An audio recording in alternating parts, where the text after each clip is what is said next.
Paula from the Risque Cafe, and we're here in the Big Ditch Park in Silver City on a cold day in hell, September the 15th, 2001. We're going around asking people, we snag on the street, a couple of questions about their reactions to the recent territorial attack on the United States. First question being, how did you find out about this event? Everybody needs to tell that personal story. And then on a more cultural level, we're asking, what are the questions you're asking yourself as a person, perhaps as a mother, as a father, as an American, in light of this attack? And then the third question we're asking people is, are you registered to vote? And let's go take a look at what they have to say. Hi, I'm Paula, and it is finally a cold day in hell, September 15th, 2001, the US of A. We're here in Silver City asking people on the street a couple of questions about the recent events, and talking with Dennis here. Dennis, how did you hear about the territorial attack on the United States? Well, I just happened to be waking up early Tuesday morning, and I happened to turn on CNN, and I basically saw the entire thing unfold in real time. In real time, and, yes. It was hard to comprehend. So what are the kind of questions you're asking yourself today as an American, as a person?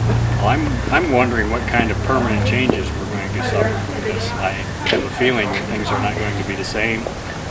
I'm a little concerned about civil liberties, for instance. The economy, obviously. We don't know what's going to happen there. Transportation is obviously in chaos already. There are just a tremendous number of unanswered questions right now, very fundamental. Fundamental ones. You know, we go in a progression from war, martial law, public law, corporate law, personal law, and we're in this limbo area right That's now. correct. But I'm glad we're both Americans. Me too. Thank you for talking with us. Certainly. Okay. Scott and Barry agreed to let me ask them the questions we're asking everyone today, this cold day in hell. Scott, what were y'all doing when you heard about the? We actually didn't hear about it until a day or so after. We were in the Gila wilderness area, elk hunting, and no radio or whatever. And there was a couple of guys that camped below us that had a radio that we run into, and they actually told us the news of what had happened, and it was just disbelief. Did you think about staying out there at one point? Well, we didn't really have a choice at the time. We were packed in on horses and mules, and wasn't scheduled to be picked up until the 14th, so we really didn't have a choice. But we were pretty anxious to get back to actually find out for certain, what had happened. To talk with loved ones Barry, what kind of questions? The night we found out, we usually come in, we cook a supper, just the two of us, yeah. And we didn't even feel like cooking or eating and nothing. It was just. We just couldn't believe, yes. Unbelievable. And we've still not decided where we're going. We've got an airline to catch out of El Paso, and we're not decided we're going to take it. We may still drive home. Yes, I think it's going to impact the economy and people's level of fear. It's going to slow the economy down. We have talked about that today too. We're both self-employed businesses, and we're really concerned about how it's going to impact the economy. That's really been on my mind a lot too, because the economy has been pretty good the last few years, and so I'm wondering how this is going to affect it. The writing may be on the wall here. I just want to thank y'all so much for talking with us on Community Access Television of Silver City, and God bless America. Our thoughts and prayers are with everybody. This first thing we heard, we said a prayer for everybody out there, all the loved ones and families lost. Thank you very much. Thank you so much. Bye. Talking with Joy on this cold day in hell, and I just shanghaied her off the street. I wanted to ask you, Joy, a couple of questions. How did you hear? I went out like most people and flipped on my television for Good Morning America, And they were talking about they didn't know what had happened with the first plane when it went in the building. And then, of course, as we stood there and watched the second plane. And it wasn't Orson Welles' War of the World. It was real. It was horrible. This last week has been, I've just been totally out of it. It is so sad and so depressing that there can be so much hate. Well, what questions are you asking yourself as an American, as a woman, as a mother perhaps? I've never met you before. Well, I'm a mother, but all my children have grown. I'm by myself, but you can certainly, that doesn't separate you from the pain that's being felt and being expressed. When these people walk around and they've lost their loved ones and they're walking around with pictures hoping against hope that they'll find them. I'm a non-violent person. I believe that violence begets violence. I believe this is something that's been in the making for many, many, many years because of our hard and fast stand for Israel. I don't think we haven't given enough give and take to the Palestinians because this was their homeland before Israel came. Territory. Yeah, and they're fighting and you have your rabid people on either side. Look, some people here in the United States have already started attacking mosques and things of that Well, hate type. begets hate. That's right. So what I can think we we do? have to be very careful. Part of what I saw an interview on TV, and part of the reason for this is when this building was bombed before they went over and they bombed Afghanistan. They didn't get the person, and they won't get him that way. But they destroyed a lot of innocent people, and so people who had trusted the United States and worked with the CIA now have been turned against them for many, many years because of this. And I think that we have to go within, but we also have to go within our policy as the United States. Maybe we've become a bit arrogant with all that we have. I don't know. But I do know that only love can heal. Can heal us. Thank you, Joy, so much. You're welcome. Bye-bye. I'm here talking with Joe, and Joe, how did you hear about the territorial attack on the United States of America? Actually, I was in my car, waiting at a particular business, just waiting for them to show up. And he arrived and he says, "Have you heard the news?" I said, "No." He said, "Some planes have crashed into the towers, and they've crumbled." I said, "You've got to be kidding, right?" Sounded like Orson Welles. Some sort of a joke. I thought, this is amazing. Yeah, so it was kind of interesting. The denial that kicks in. Well, it's just, it's an act of such consequence that you just think, no, not really possible. Yeah, well, you go into shock emotionally. But you don't go into shock very easily. What kind of questions are you asking yourself these days, Joe? America, as a man?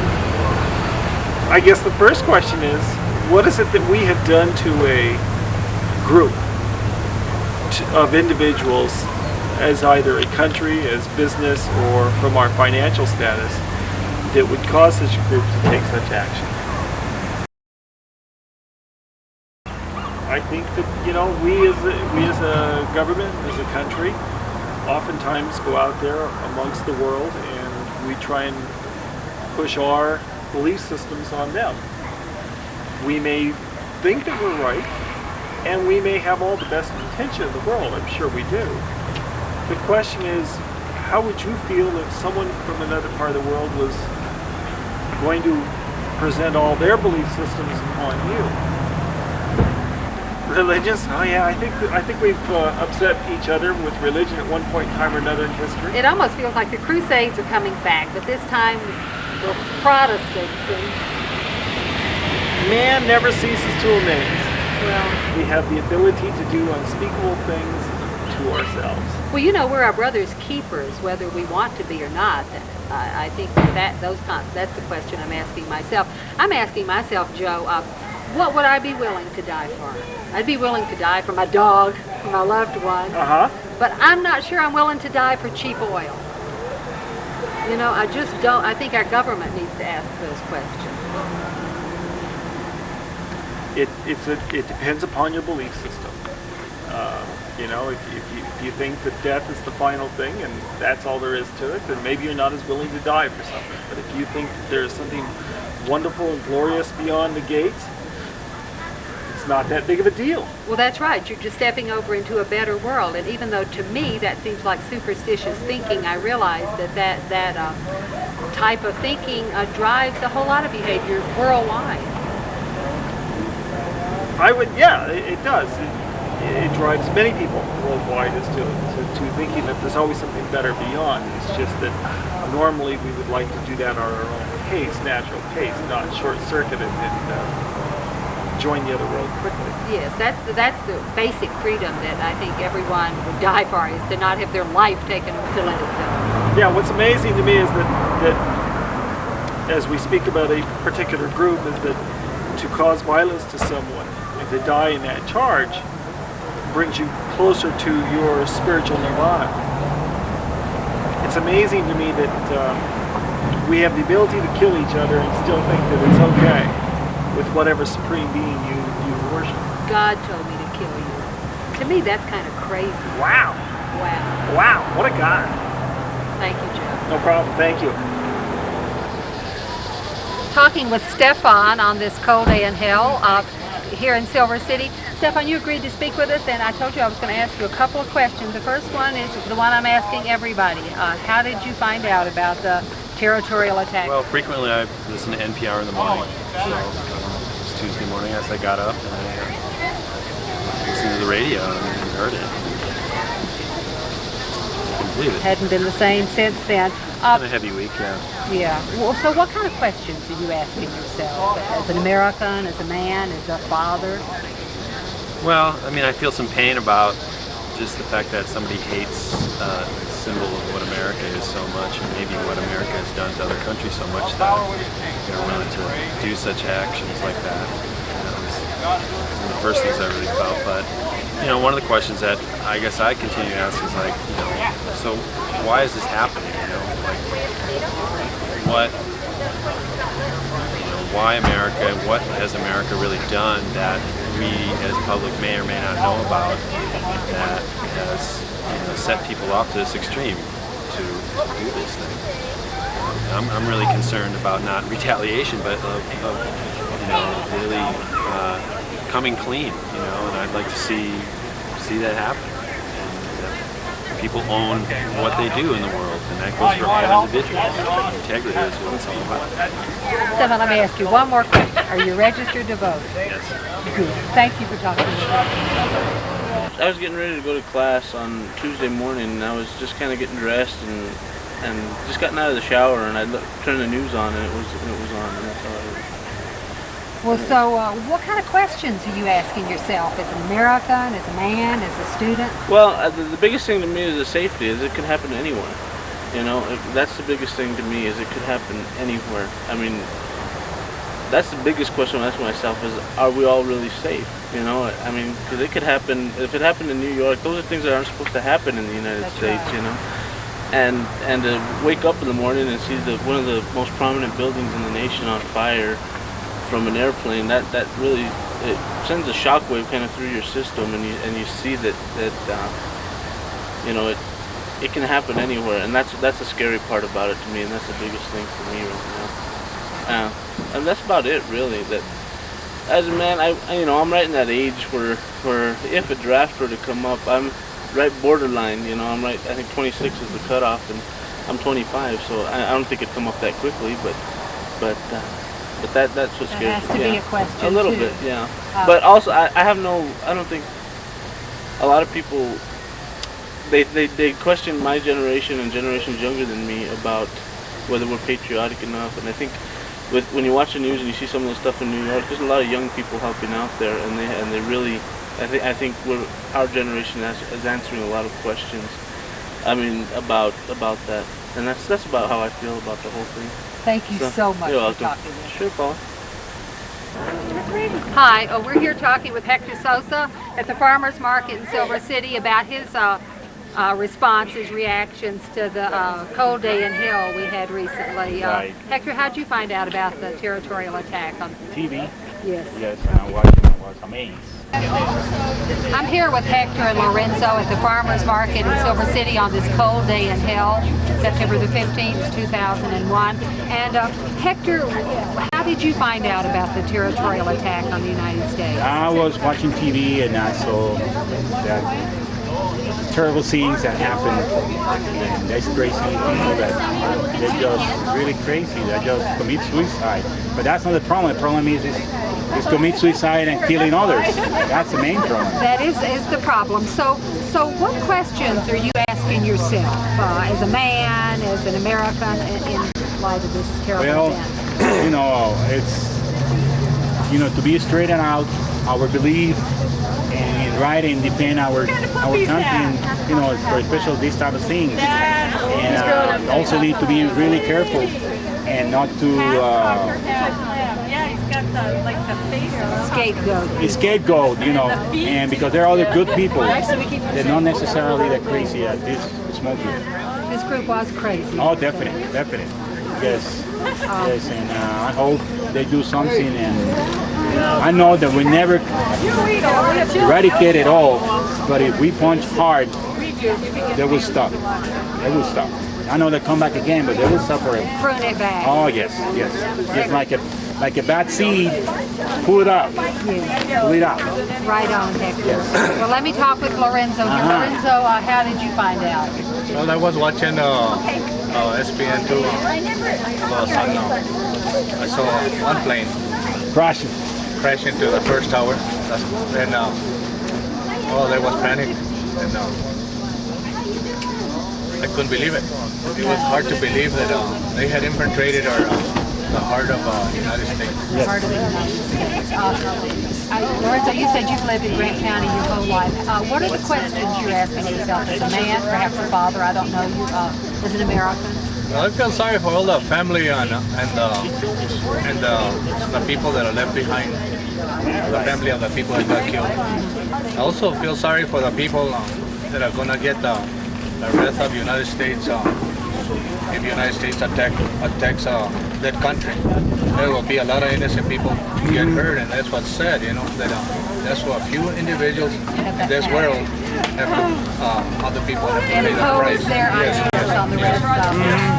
Yes, they try to impose their idea. That's the right thing. Try to impose their idea. No, this is a democracy.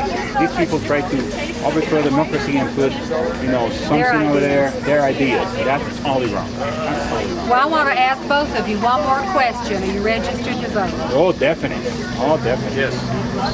Thank you so much for coming. You're welcome. You're welcome. Take it easy. See you. Siri agreed to talk with us today on this cold day in hell in Silver City. Siri, how did you find out about the territorial attack on the United States? Well, usually every morning when I get up, I turn on the TV, and just to hear the news before I go to work. And that particular morning, I went past the TV and said, "No, I'm not going to turn you on today." And then my friend came along and turned the TV on, and that's how I found out. It was like right, maybe within half an hour of it happening, or as it was happening. So what kind of questions are you asking yourself as a woman, you said you're Canadian, I didn't know that. I am Canadian. But as a person who lives in the Western Hemisphere? Right. I do know that as a Canadian I have a kind of different perspective on the U.S. from the world perspective than maybe U.S. people do within the U.S. And I understand the anger that perpetrated this kind of attack.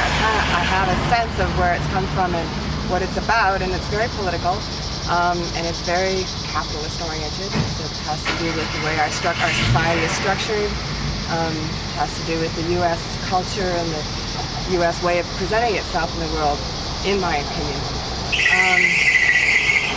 It's horrific, and yet it's a wake-up call, I think.